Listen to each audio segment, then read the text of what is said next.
there, my lovelies, and welcome to my BookTube channel, The Sassy Library Fox. My name is V, and today we are going to talk about my October wrap-up. Yes, finally, I'm very late with this. Finally, I'm getting to my October wrap-up. As you all know, I hosted Rainbowween, and I read, well, quite a lot of books that fit the prompts. Unfortunately, I didn't finish all of them. But yeah, I think I read more queer horror books in this year's Rainbowween than I did over all the other years. So that's great. I didn't manage to finish all of them, so some of them will be in the November wrap-up video. But yeah, I managed to read some of them. Okay, so yeah, I'm sorry about the light. Outside it's really dark and winter is here, so yeah, I will try my best to counter that when I edit the video, but I don't know if it will get any better than it is right now. Anyway, well, let's just jump into my wrap-up. And I gotta say, I read really a lot of great books this year in October, and both of the queer horror books I managed to finish got 5 paws, so that says a lot about my enjoyment. Okay, but now without further ado, let's just do this. I got my coffee at the ready, I got my cheat sheets.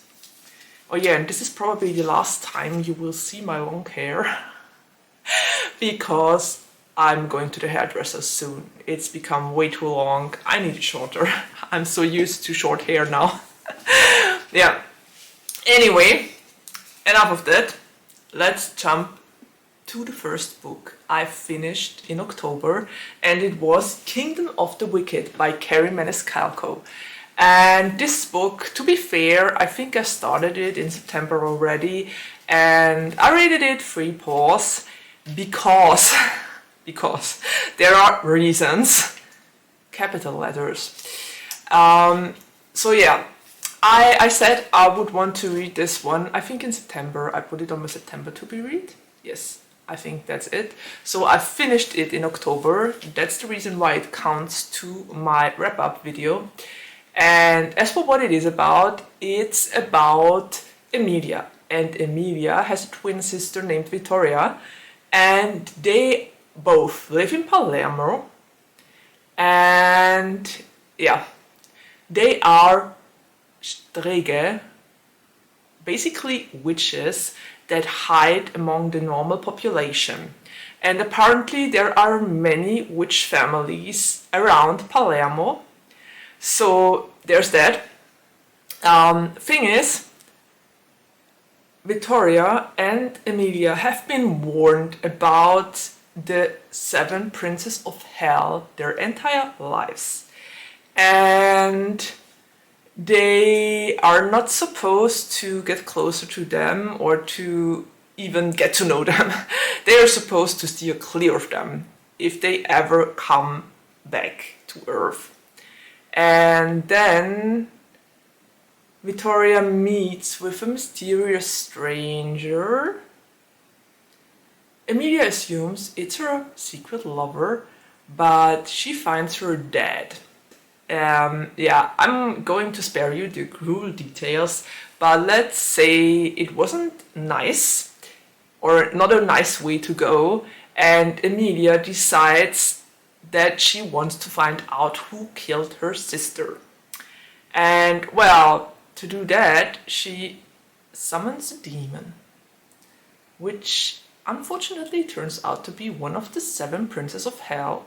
She followed her sister's recipe to summon a demon, so yeah, trouble follows with this summoning, and Emilia is trying to figure out who killed her sister while also trying to get rid of Wrath, the Prince of Hell. Turns out he might be able to help her, so they kind of strike a truce.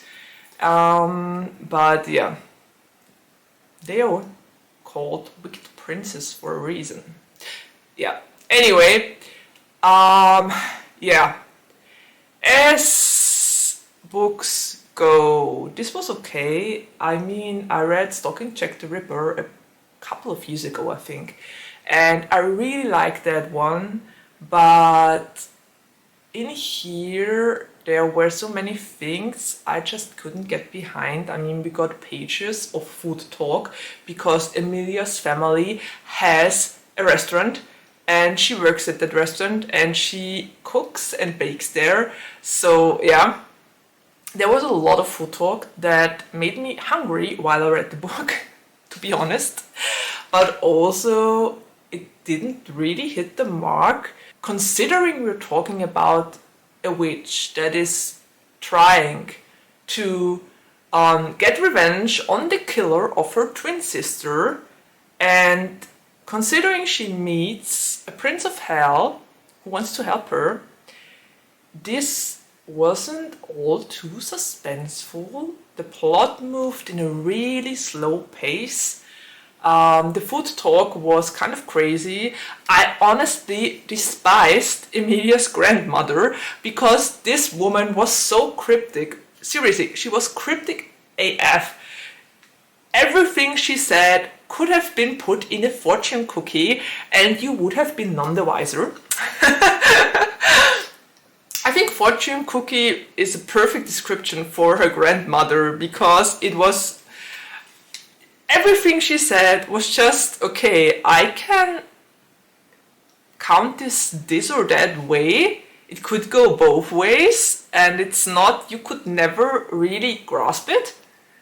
And yeah, her grandma was really, I just couldn't with her. I mean, she tells Emilia to stay away from the streets at night, to take care of herself, not to end up like her sister, but she never gives her any sustenance, any info. Why? So yeah, I just couldn't with the grandma. I'm sorry, grandma, I didn't like you. And also, there were a lot of scenes that had the potential to be suspenseful. I say had the potential, because the potential was never used. We have very intense scenes and you're like, oh my god, what is going to happen? How is she going to get out of this? And then we get a really, really anticlimactic solution for that scene. And this didn't just happen once, it happened twice and thrice and even more, and every time I was like, why? I don't understand it. There would have been about a million, gazillion different ways to end that scene and to make it believable, but the way those scenes were ended was so, oh my god, there's action, okay, that's it. What just happened? I don't get it. And this was basically the entire mood of the book, for me at least. So yeah, 3 Paws it is. I really wanted more of the world building. I wanted the mystery to be more mysterious. I wanted more info about everything, literally everything. And it just didn't work for me. It had a really, really slow pacing for a book that's supposed to be suspenseful. I mean, we're talking 7 demons of hell here, and witches, and mysteries, and murder. But yeah, I didn't find the suspense, and every time I thought I grasped it, it was gone again. It was like a mirage. It appeared, and then it fell flat. Anyway, that's my personal perception and opinion about the book, but for me it didn't work. I don't know if I want to pick up book 2, but if any of you read the first book and then the second and the third, please let me know if it's worth picking up the second book or not, because I kind of want to know how it continues, but I also don't know if it's worth my reading time. I don't have a lot of time to read these days, so I want to read things I will enjoy. Yeah, Your feedback would be very welcome. Please let me know in the comments down below if you've read the series, if it's worth continuing to read it. Okay, I'm gonna take a sip here.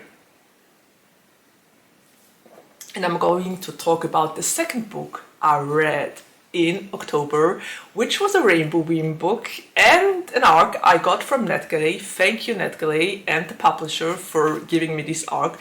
I loved it. I adored it. It was amazing. And I'm talking about An Amateur Witch Guide to Murder by Valentin. And this book, I rated it 5 paws because it totally blew my expectations into the wind. It was amazing. It was great. I totally enjoyed it. I didn't know a lot about the book when I went into it. All I knew was that Matteo is a witch who is possessed by a demon thanks to his mother that vanished a couple of years ago, and she left him alone. And he and his best friend Ophelia have been trying to stay above water those last couple of years and are working a couple of jobs to pay rent, and they live together. Ophelia is a traveler. Yeah, and when I spoke about the fact that I wanted to read this book, I didn't know what a traveler was. Now I know a traveler is a person that can astral project.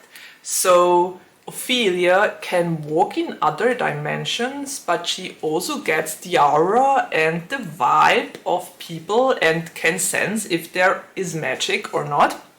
So that was interesting. I gotta say, the world building was really intriguing. I mean, I never had the impression that the focus was on the world building. It was just by or running alongside the plot, and you discovered everything that happened. And yeah, Matteo and Ophelia are struggling financially. So Matteo claims that he is how did he call it? I don't even remember what he called it, but he is a spiritual consultant or something like that.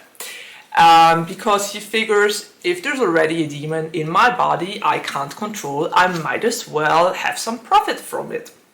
So there comes along Thorn, a rich boy, loaded guy, who has a problem. A curse is following him around and everyone around him dies due to weird and crazy circumstances.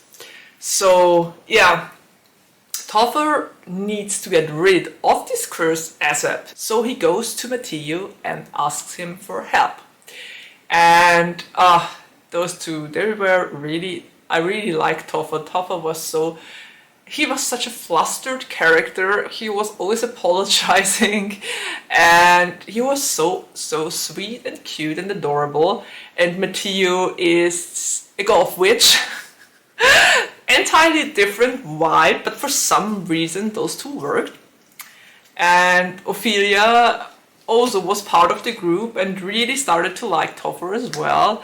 So that was great. I really liked the dynamic. I loved the found family because those three, at first Ophelia and Matteo just want to make money, but then they get closer to Thorn and they realize they will stick with him through everything. And I love the story. There were so many surprises I didn't expect. I was really surprised about some of the plot twists here. Some I saw coming, but others surprised me. And yeah, it was also kind of funny and very sad. It was just the right mixture of serious and funny. There were moments I really had to laugh, and yeah, it was great. I think the book has the potential to be the first in a series, so I'm curious if the author is going to write more books about those three. But I guess we will see and we'll find out. Yeah. But also be warned, this book is more gruesome than I thought, and it really fit the Rainbowween theme, because when I saw the cover and read the blurb, I thought it wouldn't be that creepy, but quite honestly, the scenes with Matthias, demon, are actually pretty gory and graphic, so be warned about that. It's not for the faint-hearted, to say it like that. Okay, gonna take another sip here. I absolutely love this book and highly recommend it if you want to read something different, because it definitely fit that bill. Okay, the third book I read in October was The Crimson Moth by Kristen Ciccarelli, which is also known as Heartless Hunter. I honestly don't know why I got a copy that was called The Crimson Moth, and there are books that have the same pages in there and the same story but are called Heartless Hunter. Maybe the publishers changed the name. But yeah, this book was really great. It was the first romantasy book in a long time, really in a long time, I thoroughly enjoyed. And it was about a witch named Rune. And in Rune, Winter's World, there was a witch purge a couple of years ago when she was still a teen. Her grandmother, who was a witch, died in that purge, and she survived because, yeah, reasons, which you will find out while you read the book. I'm not going to spoil anything here. But let's say Rune is a hidden witch, and she's trying to free the witches from the witch hunters, and when they are in prison, she saves them and brings them to safety on the mainland, because this story plays on an island. And her best friend Alex Sharp helps her with that.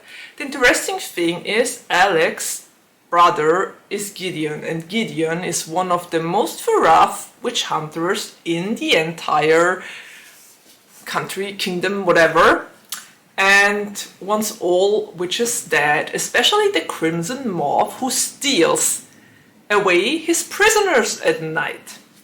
So yeah, Rune knows about Gideon's identity because he is a well-known witch hunter, but Gideon doesn't know that Rune is a witch because she's hiding it so well. I really found that magic system very interesting, but also there was a very interesting take to blood magic, which I'm not going to talk about here, but yeah, it was interesting for sure.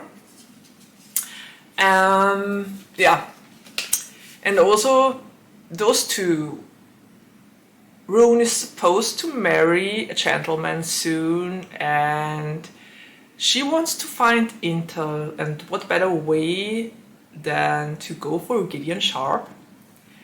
So yeah, her bestie made a list for her, but Gideon wasn't on that list for obvious reasons, because Rune is basically playing with fire by being courted by Gideon, and Gideon thinks or suspects that she might be the Crimson Moth and tries to find out through seducing her. What I really liked about this book was the enemies to lovers aspect, because those two, even though they start to develop feelings for each other quite slowly, they still don't trust each other. They are very weary of each other, and I really like that, because we don't have the we are enemies, oh now we are lovers right away. We have really slow development and a lot of distrust, and even when their feelings are already playing into the game, they still stay on guard and don't trust each other. And I love that. I really love that. The first book ended on quite a cliffhanger. It really, whoa, okay, I never saw that one coming. I gotta be honest here. I'm still reading from that ending, and I will try to find book 2 in my library soon because I really want to know how it continues. It was great, the first romantasy in a very long time. I really enjoyed. The world building was super interesting, and all the spells and how they work. The enemies to lovers, the cat and mouse game. It was great. I really enjoyed it. I gave it 4 paws, and I can't wait to read the second book. I think it's a duology, I'm not sure, but yeah. I will watch out for that one at the library. Okay, another sip. Last book on my list, and it is The Haunting of William Thorn by Ben Alderson. And I got this one as an ARC from NetGalley as well. I gotta say, I absolutely adored it. This book, wow. Just, I honestly, I didn't expect to love it that much, but suffice it to say that this book, even though it was a queer horror book, made me smile, smirk, laugh a little, throw myself against the wall in rage, cry. Yeah, basically screaming, crying, throwing up, you know the phrase. Yeah, that's what this book did to me, and it was so great. Honestly, I loved it. I didn't have an experience like that with a queer horror book in a long time, but this one was just amazing. Yeah. The Ghost of Paxton Manor is was one of my all-time favorite haunted house books ever, but this one might have, I don't know, not kicked it off the pedestal, but it's next to it now. And as for what it is about, we have William Thorn, and William Thorn had a boyfriend named Archie, but Archie, well, had an affair with another man, and William kicked him out of the house, and then Archie died in an accident, and turns out Archie, well, gave his house to, or his manor somewhere on the countryside, to William in his will. And William decides to go there and to look over the estate, if he can sell it, if he wants to live there. After Archie's death, he's been reeling and he didn't know what to do with his life, so he figures spending a week there looking at that big manor and trying to gauge if he wants to live there or not might help him to figure out his life. He's basically alone there. The taxi driver drops him off, and it's really a big house. And there happen spooky things. Thankfully, there is a guy named Edward on the premises and begs him to be let into the house because outside it's raining and there's a storm.